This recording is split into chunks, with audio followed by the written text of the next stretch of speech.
Welcome to Politics Done Right. My name is Egberto Willies, your host. Good morning, Houston. Good morning, Harris County. Good morning to the great state of Texas. Good morning to the great country of the United States of America. Good morning to the rest of the world. Good morning to every nook and cranny.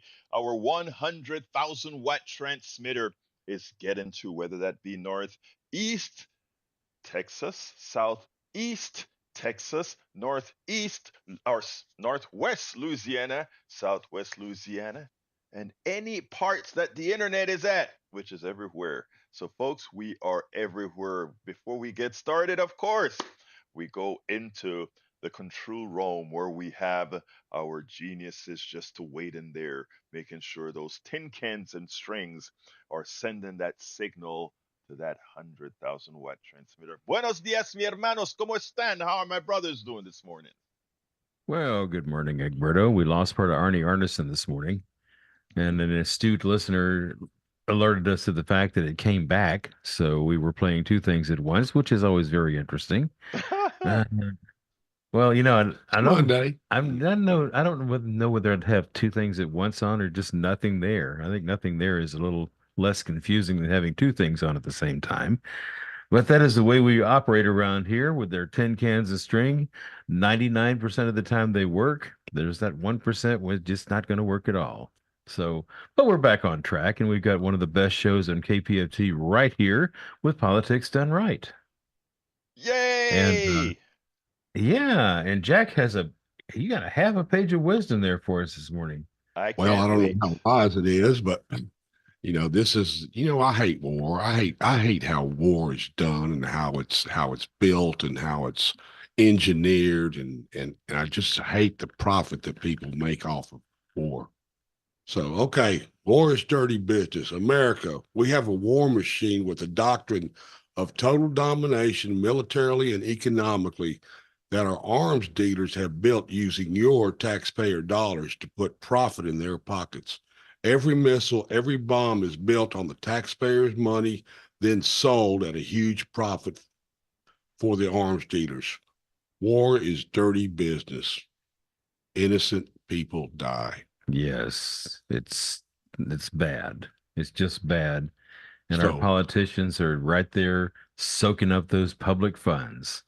Oh, yes, we need to have this arms dealer. Oh, yes, we need to do this.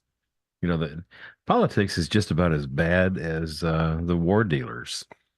But politics done right is a good show, and that's what we're going to listen to this morning. So give us something to be optimistic about here, Egberto.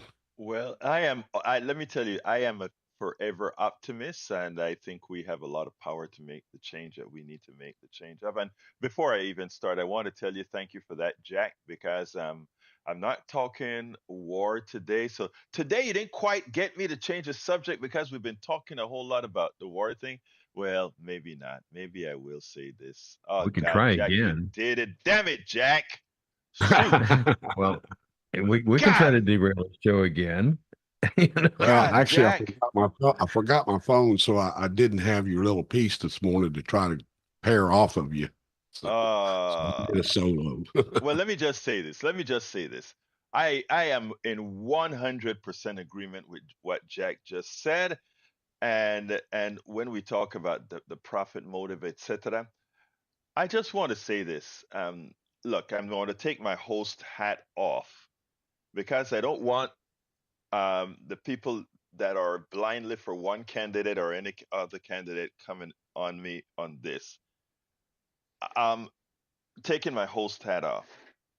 I am very, very, very disappointed in those who cannot see death and destruction for what it is and try to cater it with a whole lot of words. And that starts from our current president all the way down. Um, when I look at people, I don't look at people. When I look at policy, I look at people as Republican or Democrat politicians, that is. But when I'm talking about us as a country, us as a people, us as a world, the last thing I'm thinking about is, are you a Republican? Are you a communist? Are you a socialist? Are you a capitalist? Or at that point, I'm thinking about how can we relate? how can you see the amount of death that's going on? And by the way, Jack, we are only exposed to what's going on in Gaza right now, right? But if you go to Central Africa, this is happening every day. If we go to the places where the French were in control of, this is happening. If we go to certain parts of the Uyghurs, this is all weird. This is happening. But we don't have much of an interest. And by the way, all the killings and all of that, right? It's done with our weapons. It's interesting. You didn't read the thing today, right? Because you didn't have your phone. But the first question that I have in the newsletter that today, and by the way, you can pick up the newsletter at politicsdoneright.com/newsletter. It has what the show is going to be about. I have all the links to our videos, etc., that we don't get to play here because most of the times you all, and I love it, generally take over the show. Um, I wrote this, I put question. And this actually ties into you, Jack. It says, we want to hold to account the business persons who make fentanyl available to US citizens who choose to take these drugs voluntarily. And I put the business persons in quotation. I mean the thugs that are bringing fentanyl over. And then I said, should we hold to account gun manufacturers who furnish guns to countries and guerrillas alike? You know, they're both sending weapons. One, fentanyl is killing our kids. Now the kids are taking, or not kids, but people. The people are taking this fentanyl. Uh, nobody's stuffing it down their throats, but there is a certain amount of addiction and other things that occur. But we have a healthy supply. We now talk about attacking these people that are sending over fentanyl. Shouldn't we feel the same way about the gun manufacturers who are profiting from all this killing around the world, not just in Gaza, but everywhere else? Questions that we should ask ourselves. Welcome aboard, Alistair Waters from Conroe, Texas. Thank you for being here, my beautiful friend. Anyway, I have I'm talk today. The title of the show is "Interview with Cuban Ambassador Chris Hayes Knocked MAGA Migrant Crime Live." Don't know if we're going to get to the second one, but we're definitely going to get to the first, given that the phones haven't started ringing yet, and I haven't given out the number yet. But I interviewed the ambassador of Cuba to the United States on, I think it was Thursday or Friday. Um, she was in town. Believe it or not, she was also going to the rodeo. And a friend of mine called and said, Egberto, she's going to be in town. Uh, why don't you interview her to the task? So I went there. And my goal for the interview wasn't to go out there and say, you guys are communists and da da da. I wanted to have a conversation. All right. And so I'm prefacing this so that my Cuban brothers and sisters don't why didn't you ask her when Castro killed X, Y, and Z? That's not the purpose of the interview. Just like if I were to interview Brother Biden right now, I wouldn't. One of the questions I wouldn't ask, I wouldn't say, "Why are you sending 2,000-pound bombs that have killed X amount of Palestinians?" Or, many questions I could say like that. I wanted to get to the essence of the politics and not to the gotcha type politics. So without further ado, this is the ambassador of Cuba that I interviewed late last week, and then we'll take it on the other side. Welcome to another edition of Politics Done Right. Today we are honored to have the Cuban ambassador, Lianys Torres. Lianys, how are you doing this afternoon? Well, fine. Well, Thank you for having me. Well, let me tell you, when I heard that you were coming to Houston, I said, I've got to speak to her because I've covered Cuba before. I've had a lot of conversations here about Cuba. And I think the problem that we have is many people misunderstand all about Cuba. So my first question to you is, tell me a little bit about how was Cuba formed? How was formed? How did it come to be? The new Cuba. The new Cuba, where after 1959, we got a revolution in Cuba that was head by Fidel Castro, Commander-in-Chief Fidel Castro. And it came to power after decades of being a neo-colony. under governments that didn't took care of our people. And Fidel and the revolutionary power came with the program that was in which the Cuban people, the Cuban men and the Cuban women were the center of everything. We had since then free education, free and universal education, free and universal health care.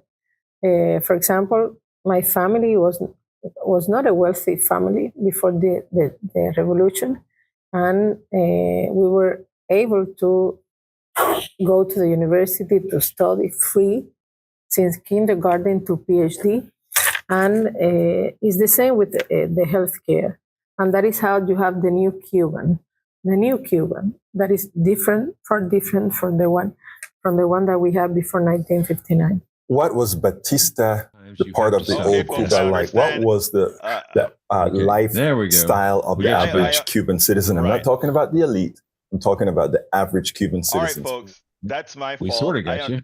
No, that's my fault. Let me just say that I am so sorry that there is one particular setting that I am supposed to do whenever I have these external sites that I didn't, and I'm correcting that as we speak. And I promise to get you that entire interview. Every so and then you screw up, and I just screwed up, and I will fix that right away. Sorry to our listeners, but here we go with that interview. My greatest and most sincere apologies.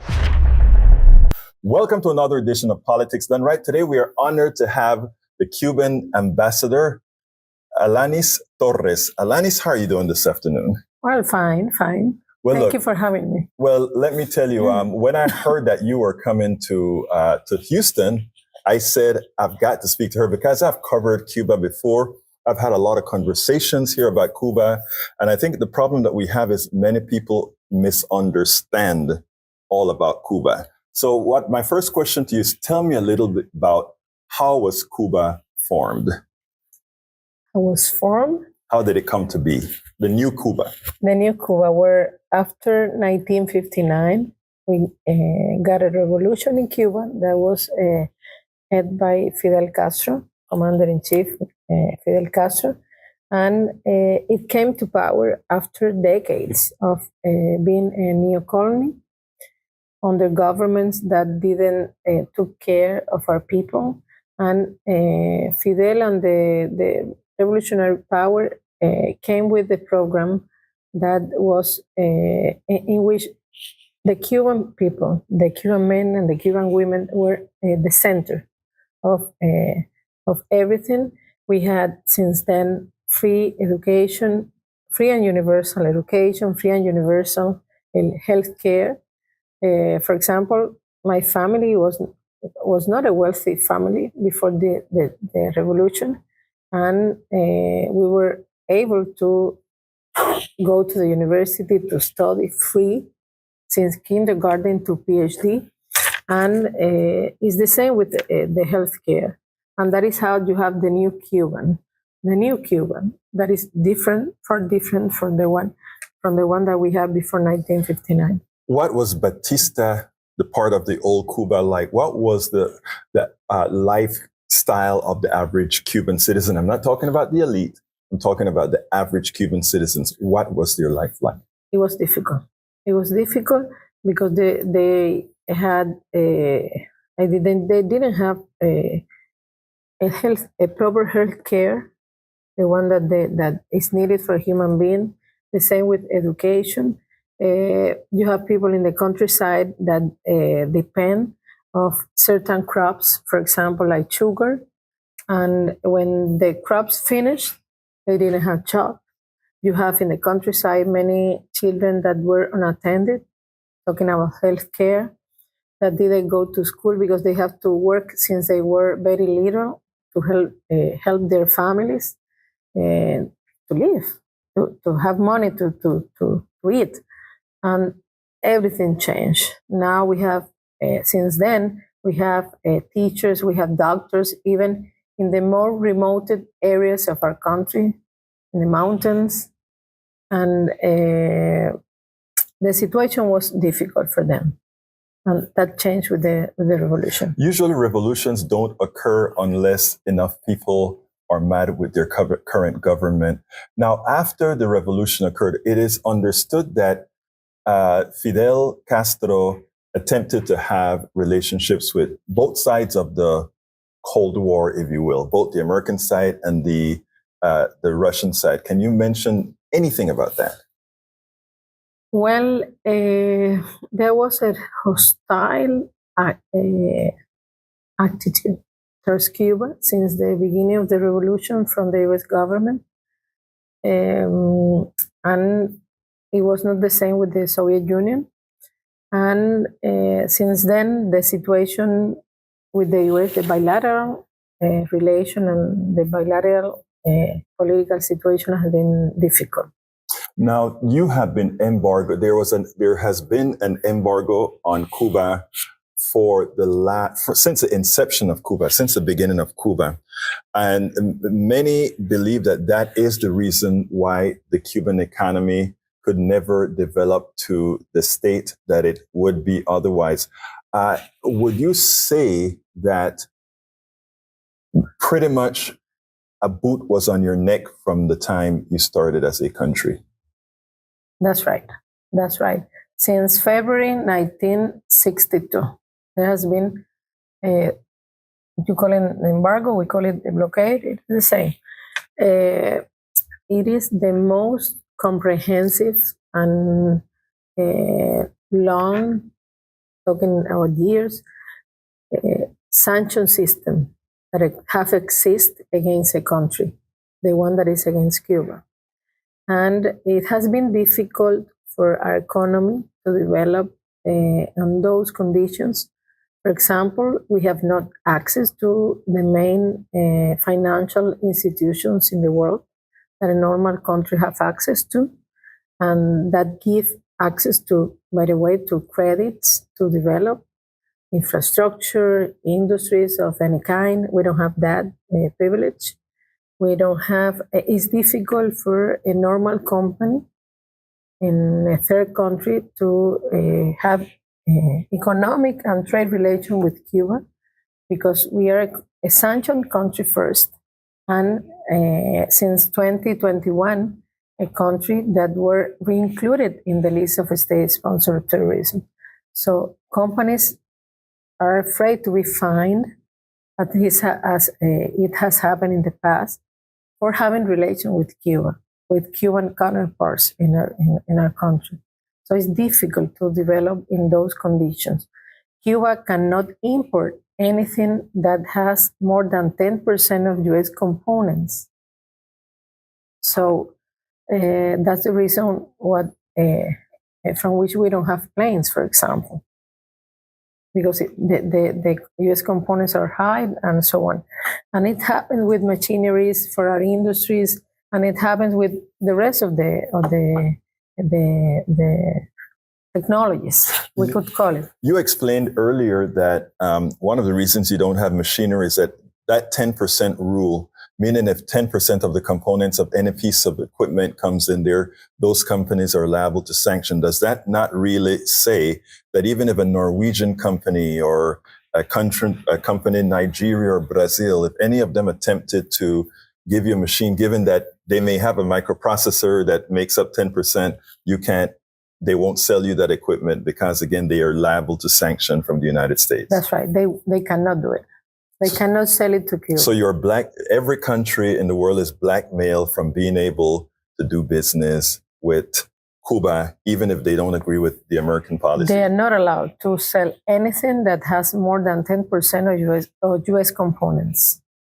That's a tough rule. Now, with all of those, because I've always been fascinated with Cuba, forgetting about ideology, forgetting about economic systems, etc., that a company under dire straits had been able to send as many doctors around the world and educate a lot of doctors from around Central America, the Caribbean, free of charge. How can you do that, and why do you do that? You know, our people are we are educated since we are little in with solidarity values. Solidarity is very important for Cuba. It's part of us. It's part of our culture. It's part of our mindset, and we practice that with every country that is in need of any kind of like this one of doctors of medicine. And we have sent doctors to more than 100 countries that have asked Cuba for that help, that kind of help. We have done that. But at the same time, some countries need to have their own doctors, or those who, for example, in very underserved areas or underserved communities, don't have access. Their population don't have access to doctors. I've never seen a doctor in their life. They have asked us to graduate doctors. And there's a Latin American School of Medicine in Cuba that have graduated for free thousands of doctors from Africa, from Latin America, from Asia, and more than 200 from the US. Young Americans that lived here in underserved communities had gone to Cuba, have become physicians for free, and have come back to the US to serve most of them in their communities. And that is something that we do with proud to help the people of those countries. Now, a lot of people would listen to this interview and they're saying, there is this Cuban ambassador coming to America, and she is going to tell you all the beautiful things about Cuba. But in reality, it is a darn communist country that's sending terrorists all over the world. First of all, I'm curious, because if you're sanctioned as much as you're sanctioned and you don't have the resources for all these other things, where are you getting the resources to be terrorists? We are not terrorists. We are a people, we are a country, and our people, we love peace. We are a country of peace. We are a country of solidarity. We are a welcoming country that even Americans, one could think, I want an American. I won't go to Cuba because we don't have good relation with Cuba. Maybe I could be attacked or rejected or something. No, we are not raised. We haven't been raised hating people. We are clear the difference between the relation between governments and the relation between people. We are a country of peace. We don't export terrorism. We send doctors to countries that are in need of health care, and they don't have enough manpower in their healthcare system, and they ask us for help for that. But they are our army, if you want to call it, is an army of white coats, the doctors' coats. Well, let me just say, I'm originally from Panama, and my perspective is more of an international perspective. So I really don't generally fall for the propaganda, neither from the United States or from Cuba or from anywhere else. Yeah. I simply concentrate on what the needs are of any particular country, and any country that I find is willing to give healthcare to or give to educate people at a low cost or for free. I think it's good. I think our country here, America, should kind of take note that the birth rate death in Cuba is actually less than it is here in the United States of America, and that most people can get health care, something that we're still trying to get for a lot of our own people here in this country. Now, earlier on, I asked this question in a session that you had that I still want an answer for. I think I want a better answer for. And that was when, after the revolution with Fidel Castro, it was demanded that reparations be paid to all businesses and people whose property was nationalized, understood. And I understand that Cuba paid everyone except the United States because of certain reasons. Of course, I think Black people in the United States are still trying to get their reparations as well, but that's another subject. Please tell me, why is it that Cuba, first of all, has not done that, or why should they do that, given that most of that wasn't even purchased from Cubans? Well, before the revolution, as I was explaining before, most of the land, most of our main industries were in U.S. companies' hands. And after the revolution, there was a process of nationalization. And we had, as you were saying, properties also from other countries, Spain, Canada, France, Germany, Switzerland, and we compensate all of them during years. But most of the main industries were in U.S. hands. So the value of that compensation was much, much bigger than those that I spoke before. And back then, the only thing that we export was sugar. So the only thing that we had to pay to the U.S. was sugar.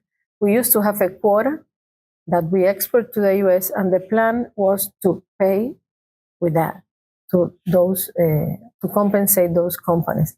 But then the U.S. government came and established the sanctions, cut the Cuban sugar quota, and we didn't have a way to pay. For example, you could think, okay, but you have money in the bank, in the national bank. No, but Batista took that money when he left Cuba. So we didn't have how to pay. It was a new government with the country trying to survive. And then you have the main superpower, your main trade partner, who sanctioned you. How were we going to pay?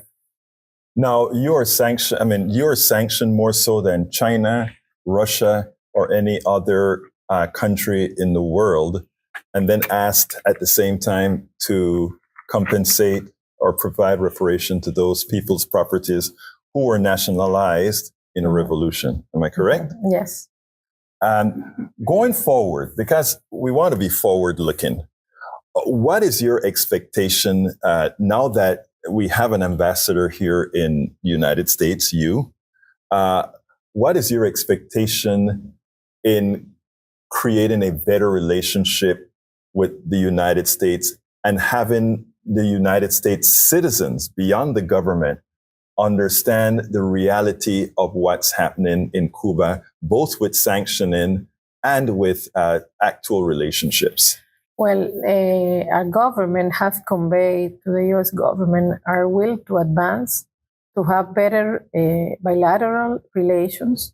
And the only condition that we put on the table is respect, which is a basic rule. Respect to our sovereignty, respect to and not interference in our domestic issues, which is a basic rule, and those are principles that are in the UN Charter. We, as neighbors, we could be trading, we could be cooperating in healthcare, environment. We have common problems. We share a sea border. For you is south, for us is north.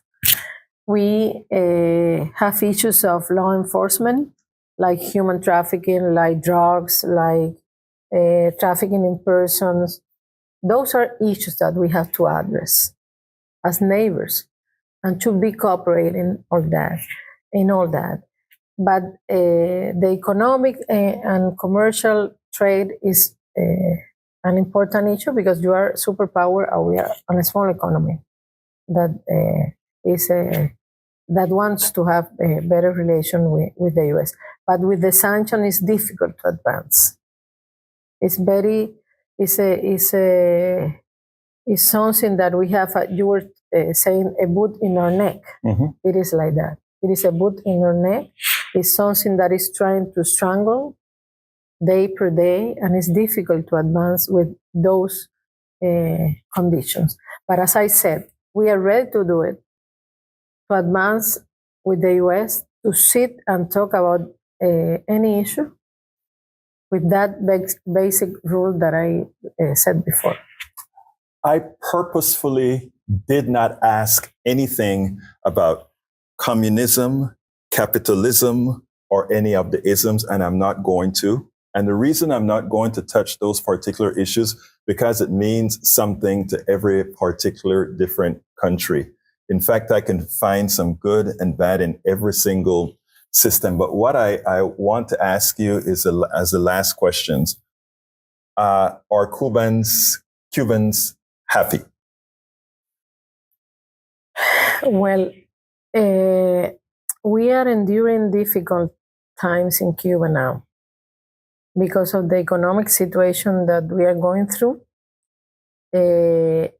Our government has the goal to provide more for our people, is trying to do it under these extreme and difficult conditions. And when you have scarcities and all that, it's difficult. You were talking about happiness. Mm-hmm. I'm happy because I know that I have a government that cares about the people, that has a plan to go forward, that works every day to do it. And I don't have to worry because my daughters go for free to the university. I don't have to worry because if I get sick, I can go to the hospital for free. So those are needs, basic needs that we have covered.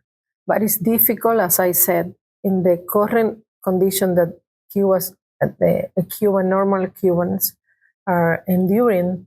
The daily life is difficult, but we know we are going to succeed. We know that it will take time, but we have plans to do it. And as I said, our government works 24 hours, 24 by 7 to achieve that. I said that was the last question, but I lied. There's one more question. There's one more question. Yeah, you're journalist. I always tricky. Yeah. But this one here is a bit more serious.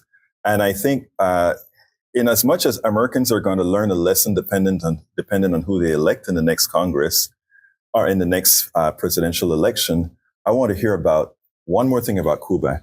Can somebody in Cuba go on the streets and say, I don't really like my government right now, and not get killed?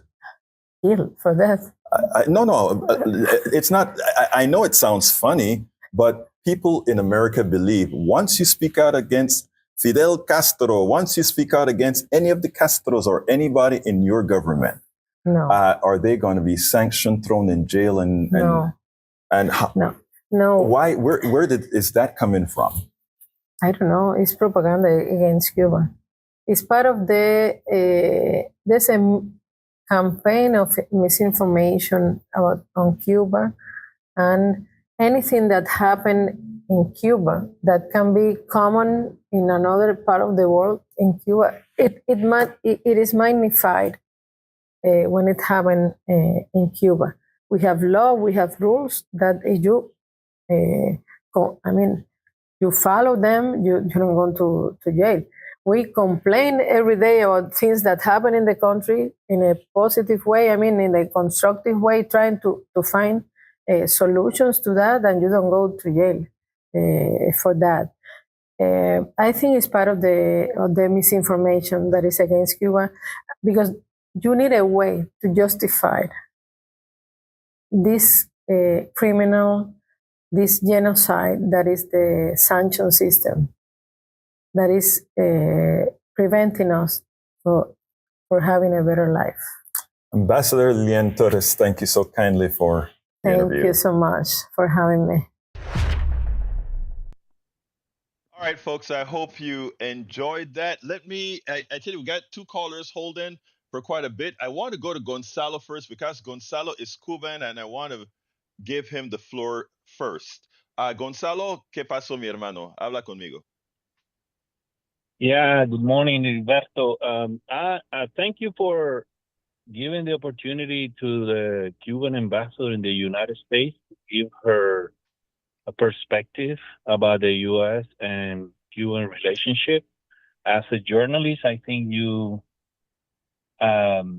did a great job because you didn't put her in an embarrassing situation like many other journalists that try to say al pan pan y al vino vino, straightforward, what's going on in Cuba. I didn't like her answers about the history of Cuba because it's always about the fairy tale before 1959. And 60 and some years have passed.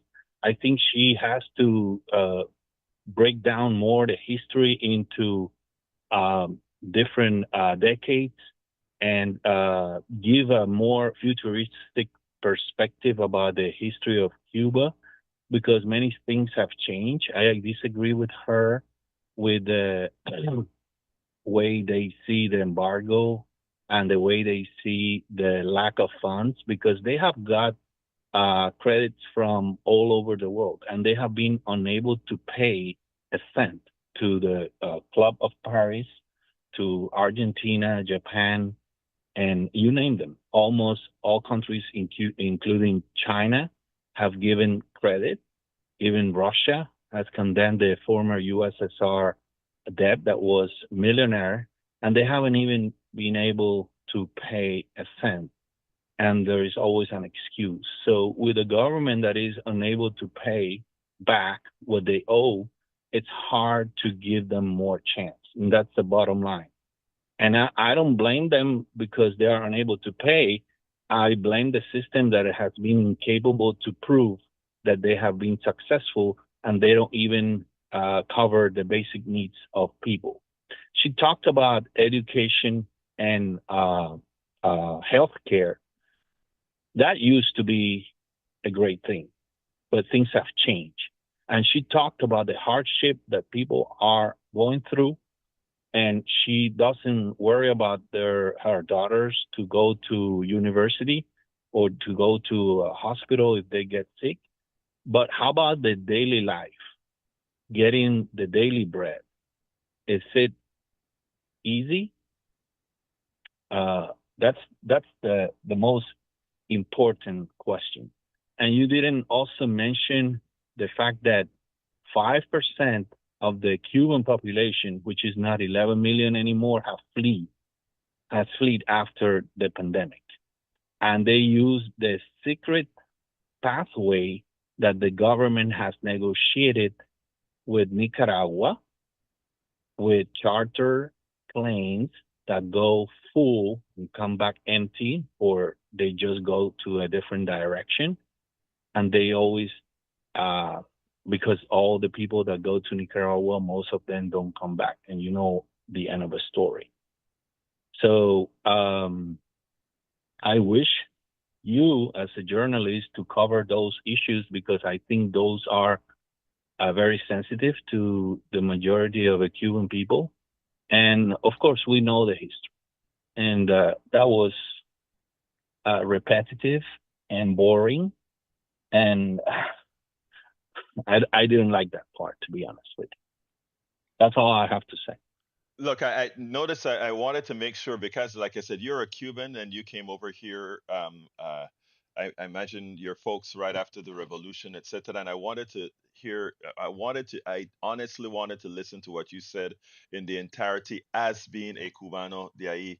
Now, I want everybody, there's a 2015 documentary, right? Before I did this interview, I wanted to remember a whole thing starting from Jose Marti and these other things. I wanted to actually hear these things, right?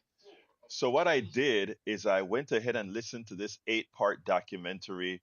It started from before the revolution, it started with all the different U.S. invasions from the Spanish and all of that. And it's, I think, for a perspective, even for Cubans, I think it's an extension. It's a essential listen to. It wasn't a documentary that was trying to fantasize about Castro or if Castro is good, bad, or whatever. It just kind of told you how things were.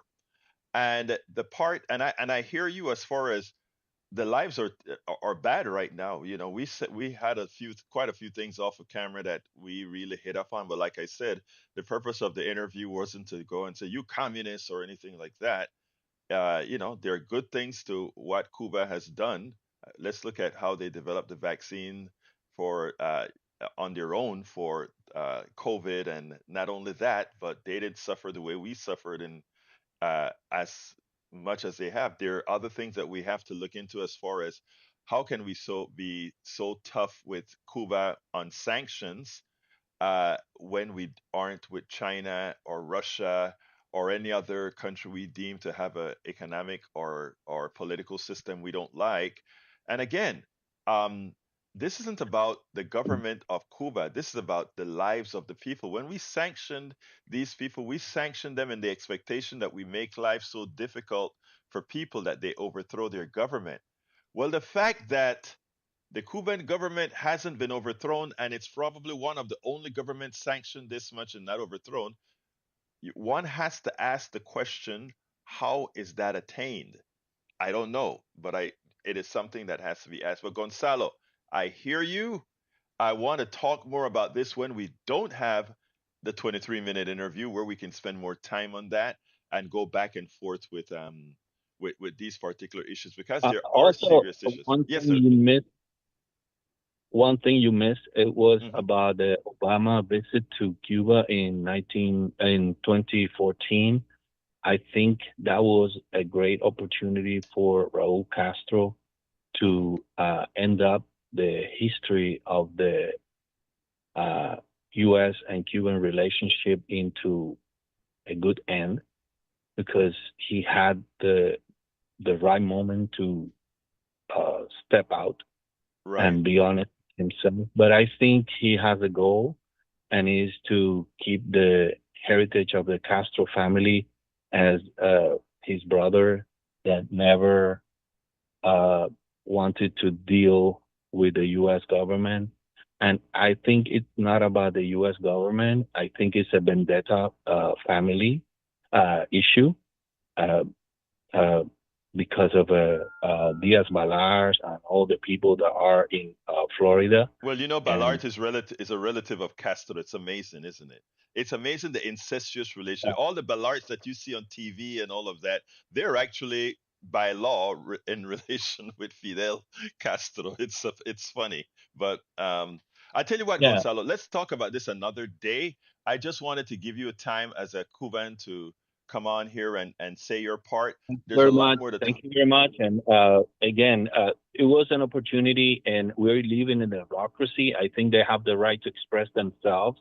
I didn't hear anything outstanding because she has a script to read or just have it in her mind, and she just repeats what she learned because that's what they all do. That's that's what To we that me, wait, let's put it one way, including myself. That is what we all do, right? Until we unlearn certain things that are untrue or true, that's what we do. And that's, I think, if we can get to that place, Gonzalo, and realize that, and that's why I can speak to everybody. Everything that we say is not necessarily something we fully experience, but something that we got from somebody or some entity we trust. And there are times it's unworthy to have trust some entities. So let's talk another time, Gonzalo. Muchas gracias por llamar all y right. Thank hablar you de very esto. much for your opportunity. All right. Thank you, Thank my you. Bye bye. brother. All right, let's go to Harry. Come on in, Harry. Sorry to keep you holding that long. I actually threw Gonzalo in front of you because he's Cubano, and I know it was going to take the subject. How you doing, my brother?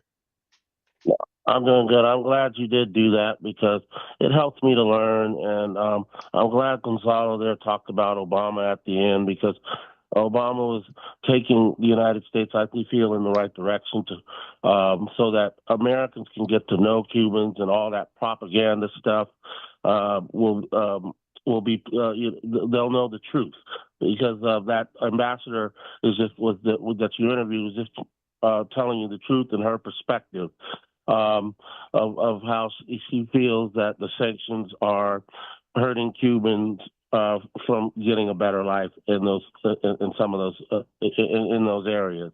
And I just hope that those sanctions will be taken off, and that Cubans will make more progression and make more progress. And that's a good thing because I saw that movie Sicko when they were talking about when Oh Michael Moore yeah, did that. Michael Moore. And Yeah, great yeah, movie. yeah, I saw that. I saw that. Yeah, he's a very informative and he wants to bring truth to the world. And I'm glad that the Cubans were doing that with the vaccines. But what I called was to talk about what I was going to talk about last week. I didn't have time to talk about it. There's a show on the middle that comes on Thursdays at 8 o'clock, and I sometimes call into that show when they talk about certain topics. I called in to talk about Donald Trump a few weeks ago that he should be taken off the ballot.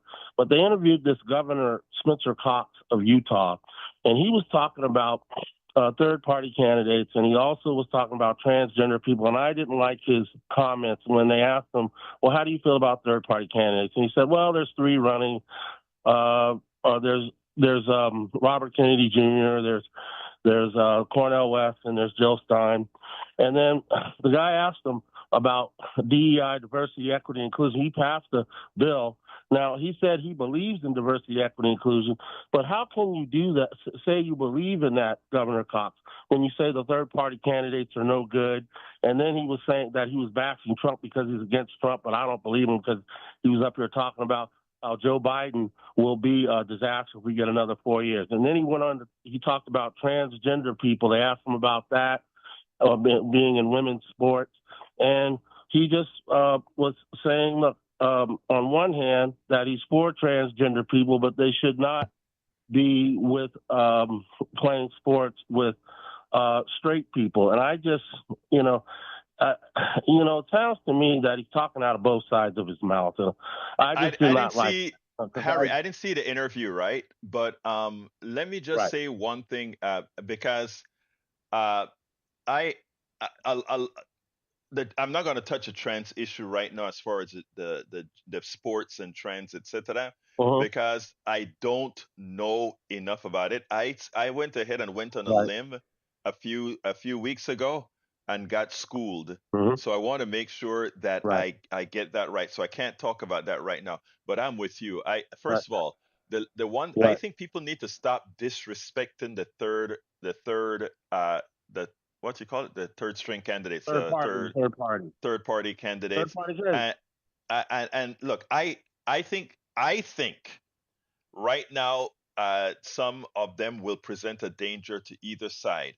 But and I hope when it comes, I would want them. I'll be honest with you. I want them to drop out so we don't run the risk of electing a Donald Trump. Okay, but I think this has to be Yeah, done I understand in you a on that. this has to be done in a respectful fashion. Not simply dissing these people. But hey, Harry, my phones are starting to Right. pick up, so let me Okay. let you go, I'll and say we one talk more thing, and tomorrow. I'll can I say one more thing, Real and then quick, please. I'll go.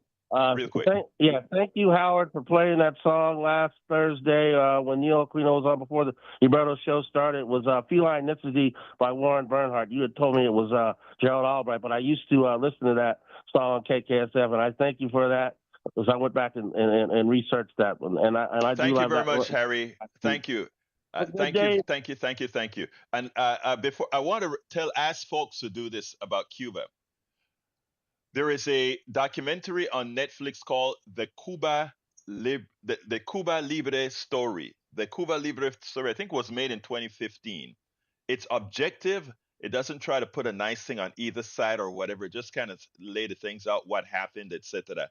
I would urge, let's stop just listening to anecdotal things. Let's look at the history. And this one is presented visually. And the nice thing about it is for those who don't want to sit down and read about Jose Marti and all of this, and Machado, whatever, you get a chance to do it in 8 short episodes. Consider looking at the Cuba Libre story, and you can make some objective opinions thereafter.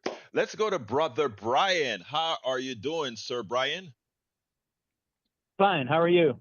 I'm doing fine. Talk to me, sir. Okay. There's not been a lot of press lately about the illegal aliens and the crime that they are committing. Mhm. And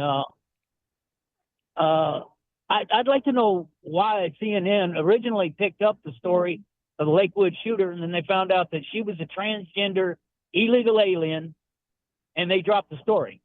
Wow. It was the same with It's the same with the shooter in Nashville. She wanted Okay. she wanted to kill as many little white children as possible. Now, it's not been broadcast too many times here. About a year and a half ago, there was an 11-year-old child. Her name was Maria Gonzalez. She was raped, strangled, and stuffed under a bed in Pasadena. That man was an illegal alien. There was Okay. also a shooter, an illegal alien, a shooter in Cleveland, Texas, killed 5 people. One of them was an 8-year-old child. Okay? Nobody hears about that. Okay, left I wants get where you're going, Brian. We're to running out of time. I get where you're going. Let's say you come up with 20 more of those. Maybe you'll come up with 20 or 30 or 40 more of those. Okay. There was an American. Panama was trying to go ahead and close a mine. An American guy was driving down the Pan American Highway in Panama, and he took out a gun and he shot and killed 2 Panamanian teachers. This American dude came to Panama and He was a killed lawyer. people. Wait. Let me finish. Let me No, finish. he I made you talk, brother. Let me talk now. Please. Come on, Brian. You know I love you, man. Come on, stop. All right. yeah. So this American guy came into Panama and he shot 2 Panamanians and killed them. Then there is this guy went on in Fort Gulick in Colon and shot this American dude. He decided to move to Panama and he shot and killed these folks. What I'm trying to tell you is I can sensationalize anything that I want to do. But do you know what I can't sensationalize, Brian? The actual numbers. If I pick up every single undocumented worker who has committed a crime in the United States, and I then look at every single American citizen, born American citizen, who have created a crime in the United States, here are the facts. And this is where I said we can sensationalize every individual incident. But if we add all these numbers up, undocumented people in this country commit far less crimes than born citizens. And what the information that you've read, first of all, the stuff about a transgender woman who went into the church and killed, that is not true, brother. It's a woman who had mental problems, who went in, who has had it. Her Jewish mother-in-law loves this woman who talks about what problems she has had. If you're interested in truth information and not the fallacies that there are some rags putting out there, let's do that. You're a smart dude, Brian. Don't go for the sensational, just go for the numbers and the truth. So Brian, I got to go to Ilan, and we're running out of time, but let me just say I gave you the entire time to put that story out. Now I just needed to correct some of that story, and I hope I did. We'll talk tomorrow, Brian, all right?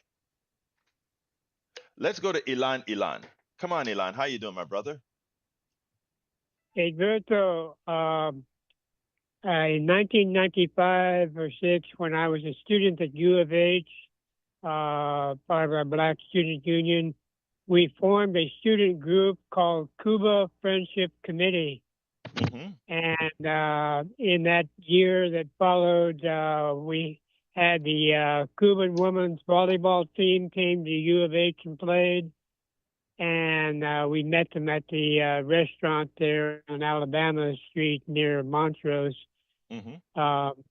And also speaking was a man, I think he was a mayor of Houston. I'm sorry, mayor of Havana. Uh-huh. And so we learned a bit about Cuba that way. So we had Cuba Friendship Committee back in 1996. That's all I needed to tell you. Thank you, brother. Appreciate you. And folks, let me just say, I always have a sort of a bias to a Cuba and a Haiti for reasons that are pretty personal. But I don't have the time to go into it because B is on the line. So let me go to B and then I'll move on because we're running out of time. B, you got about 45 seconds, my friend. Sure thing. Good morning. This will be quick. I just wanted to correct something the last caller said, saying that the Lakewood shooter was a trans person, when in reality that's not true at all. The police have corrected that. They used, the shooter previously used a male name as a synonym for committing, another name to commit crimes. And I just think it's funny that, conservatives got so excited about that because they're obsessed with identity politics and they're bigots. Right. So that's why this last caller, wanted to harp on them as well as illegal immigrants. But they don't want to get into the fact that the majority of shooters are straight white men. So, if you're going to start playing with identity politics, I think mass shooters is the wrong issue to do it with. Thank you, B. You have a great day, my friend. All right. Look, we only have, I appreciate your call. Thank you. We only have 1 minute left, so it's time for me to jump back to the studio to our brothers, Howard and Jack. Well, I was going to tell Brian, it's pretty darn amazing that this transgender woman had a child. They don't usually have children. Brian, you need to wake up, bro. And Jack, what you got for us? Well, the Cuban story is, started, way back in the 1900s when, we went over to help them get rid of the Spanish, but they made a amendment that says that they wouldn't stay, but they broke that amendment and just basically took over Cuba at that point. All right, folks. Thank you, Jack. Thank you, Howard. Thank you, everybody. Love my callers. Love my listeners. But we got to get out of here. My name is Egberto Willis. This is Politics Done Right. And you know how I end this program. I am what? Out. You're listening to the American Democracy Minute, keeping your government by and for the people. The John Lewis Voting Rights Advancement Act has been reintroduced